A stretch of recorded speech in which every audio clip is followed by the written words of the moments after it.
Hai teman-teman, kali ini kita akan menyimak sejarah rempah di Kepulauan Banda yang terletak di Provinsi Maluku. Rempah-rempah yang tumbuh dan ditanam di Nusantara selama berabad-abad silam telah menjadi daya tarik bagi bangsa-bangsa asing untuk datang. Salah satu wilayah penghasil rempah terbesar di timur Indonesia adalah Kepulauan Banda. Kepulauan Banda adalah wilayah penghasil buah pala terbesar dan terbaik di dunia. Sejak abad ke-13, pala telah dibudidayakan oleh masyarakat Banda. Kemajuan perkembangan perdagangan pala pada abad ke-15 membuat Banda semakin ramai dikunjungi oleh orang-orang asing dan perlahan menguatkan Banda sebagai pelabuhan rempah yang ramai.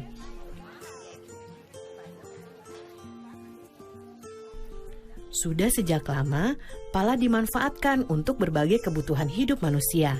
Pada abad ke-9, di Mesir dan India, pala digunakan sebagai pengawet jasad. Masih banyak lagi manfaat buah pala lainnya. Daging buah pala dapat dibuat sirup. Fuli atau kulit pembungkus biji pala dapat dimanfaatkan untuk membuat parfum, dan biji pala dimanfaatkan untuk obat-obatan, bumbu masak, kosmetik, dan minyak astiri. Berbagai manfaat buah pala inilah yang membuat bangsa Eropa sejak abad ke-16 berlomba-lomba datang ke Banda.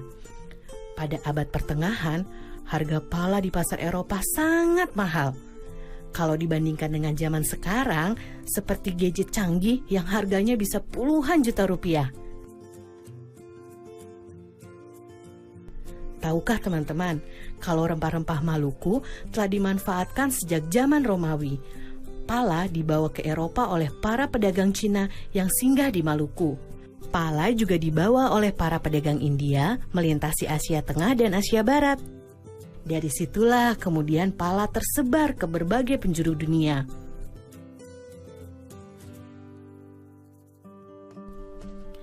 Selama puluhan tahun, bangsa Eropa berlayar mengelilingi dunia mencari sumber rempah-rempah. Bangsa Portugis menjadi yang pertama kali mendarat di Banda pada tahun 1512. Kedatangan bangsa Portugis kemudian disusul oleh kedatangan bangsa Belanda pada tahun 1599. Inggris pun tak mau kalah. Mereka menyusul Belanda datang ke Banda pada tahun 1601. Persaingan Belanda dan Inggris memperebutkan pala di Banda akhirnya membuat Portugis tersisih. Melalui Serikat Dagang VOC, Belanda menjalankan taktik yang kejam untuk menguasai perdagangan pala. Belanda bahkan tak segan menggunakan berbagai cara, termasuk menyingkirkan para pemimpin desa atau yang dikenal dengan orang kaya. Kedatangan bangsa Eropa yang ingin menguasai perdagangan pala membuat masyarakat Banda menderita. Kejayaan pala sebagai rempah-rempah yang dicari oleh masyarakat dunia justru membuat masyarakat Banda perlahan terpinggirkan. Pada abad ke-19, setelah Inggris berhasil merebut Pulau Run dari tangan Belanda, Inggris kemudian membawa pohon pala keluar dari Banda dan mulai menanamnya di Sumatera dan Malaysia. Sejak saat itu, monopoli perdagangan pala dunia yang dikuasai oleh VOC pun runtuh. Nah teman-teman, kini pala dapat kita peroleh dengan mudah di seluruh Indonesia. Ibu dan nenek kita sering memakai bubuk pala sebagai bumbu dapur. Kita juga bisa menikmati berbagai olahannya, seperti manisan, sirup, dan minyak gosok. Ternyata, di balik bentuk pala yang mungil, tersimpan sejarah yang luar biasa ya. Sampai jumpa di cerita seru sejarah Indonesia lainnya.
Halo Sobat Pelangi, berjumpa kembali dalam program kesayangan kita, Pelangi Nusantara.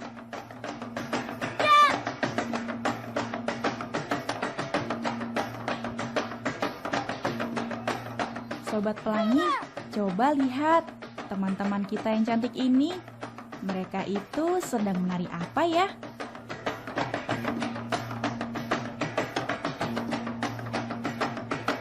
Oh, tari soya-soya.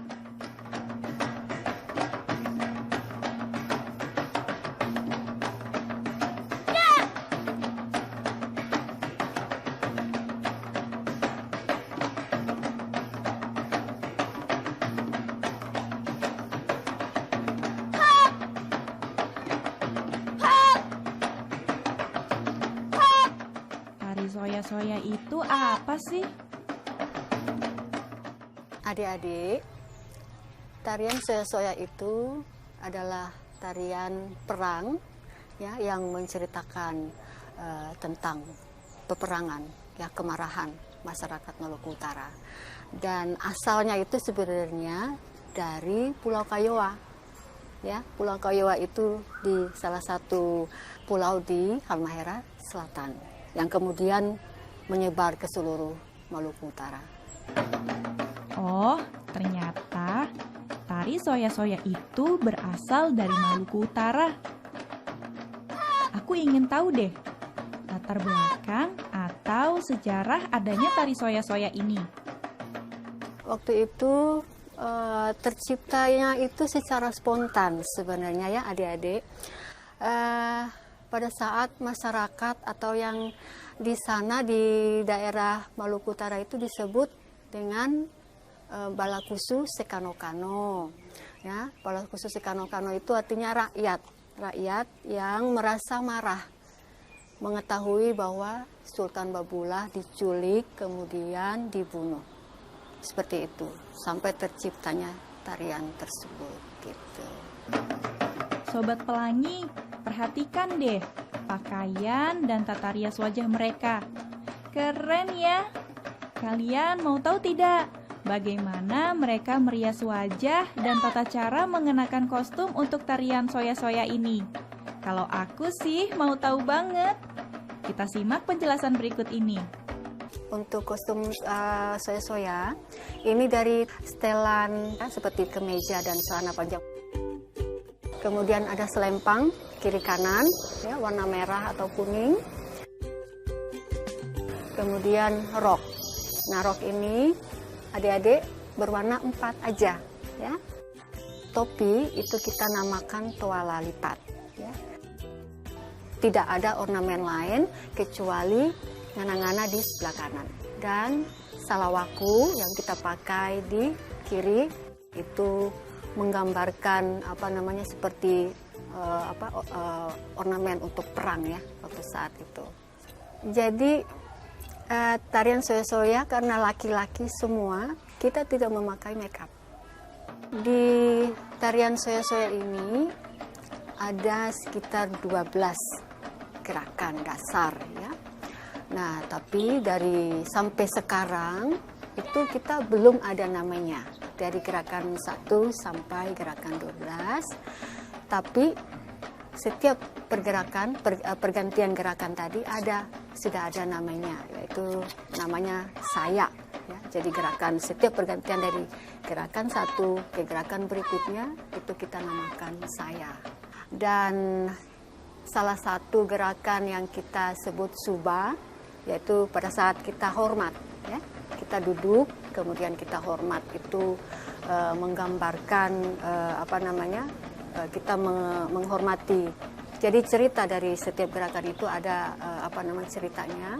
Salah satunya itu kita suba, itu menggambarkan kita suba atau hormat atas jenazah yang sudah ditemukan tadi, jenazah dari Sultan Babullah tadi.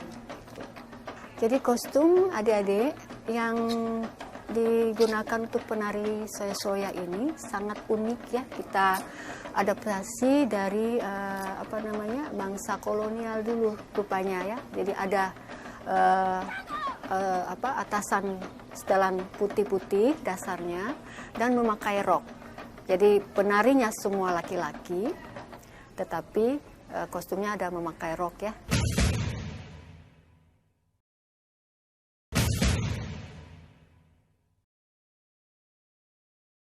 Sobat Pelangi, tadi kita sudah menyaksikan tata cara menggunakan kostum. Bagaimana kalau sekarang kita mempelajari gerakannya? Setuju? Simak yang berikut ini ya. Gerakan yang pertama, ayunkan ngana-ngana yang dipegang oleh tangan kanan ke depan dan ke belakang.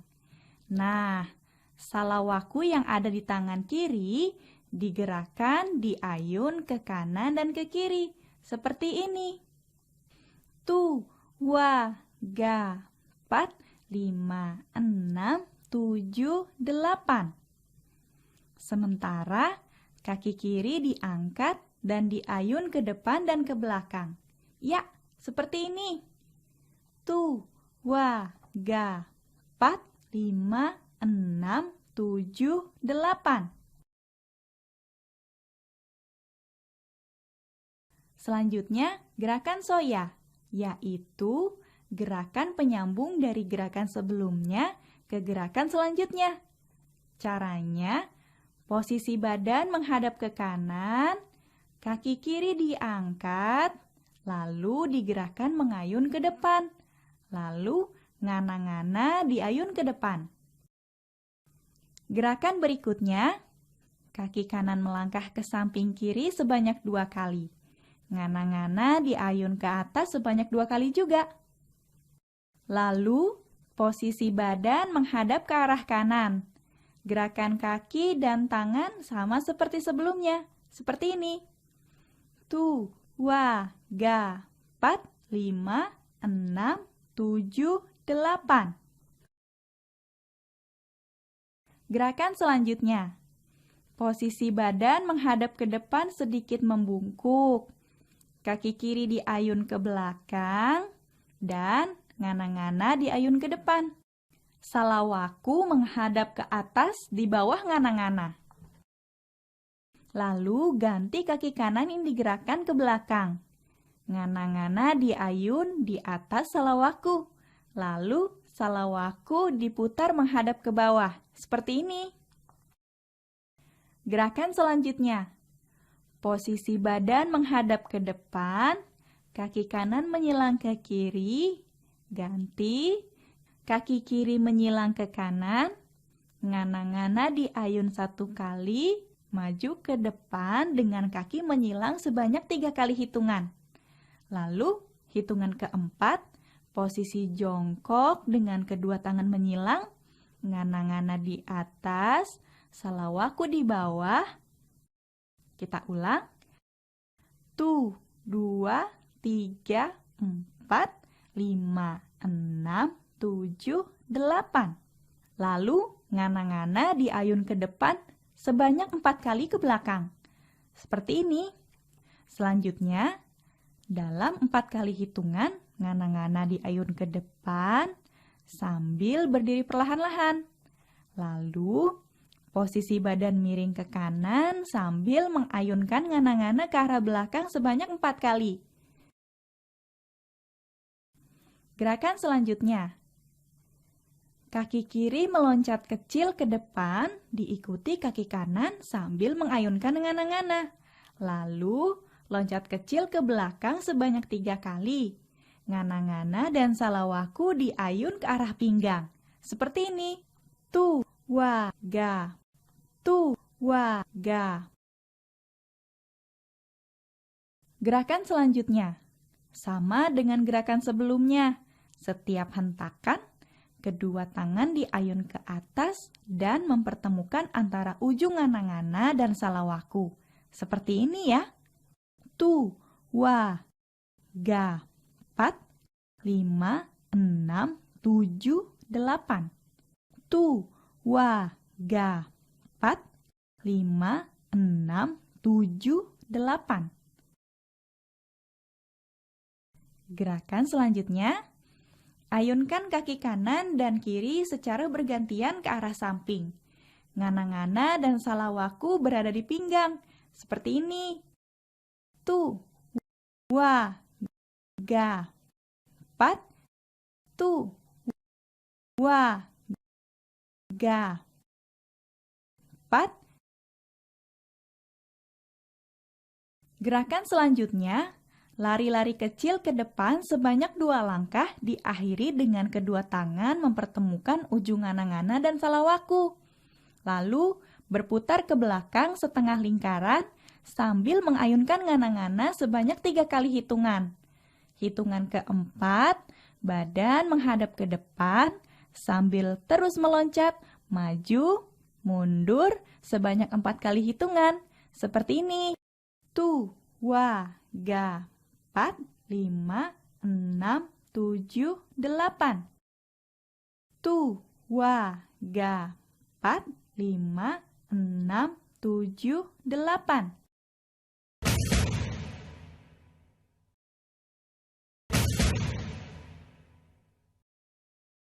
Gerakan selanjutnya. Maju ke depan 2 langkah, ngana-ngana diayunkan ke tengah atas salawaku, lalu berputar ke belakang sambil mengayunkan ngana-ngana ke samping atas.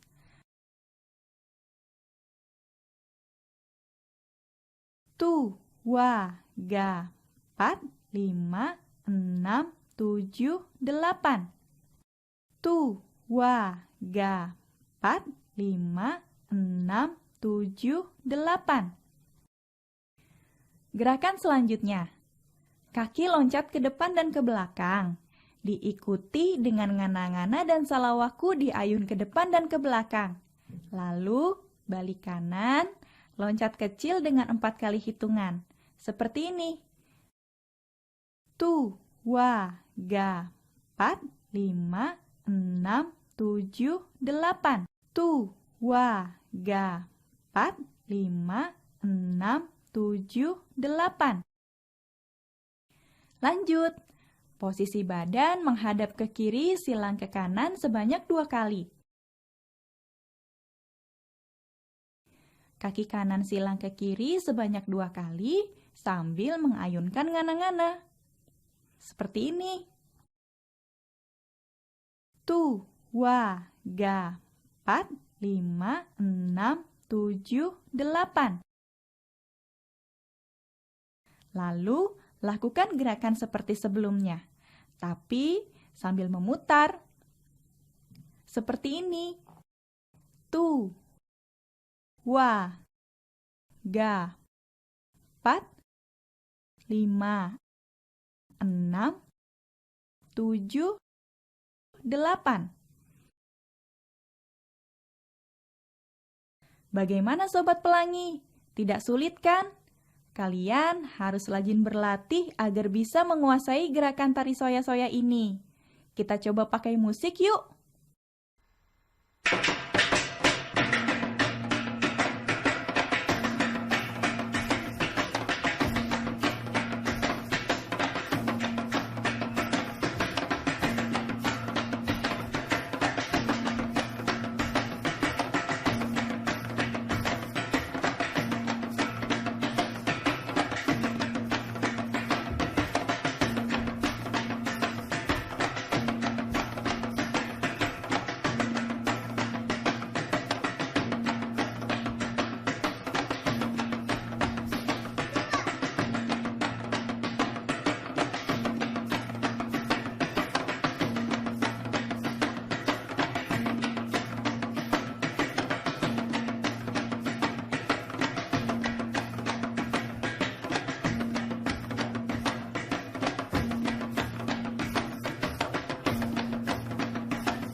Nah, Sobat Pelangi, demikian program Pelangi Nusantara kali ini. Sampai jumpa di episode selanjutnya.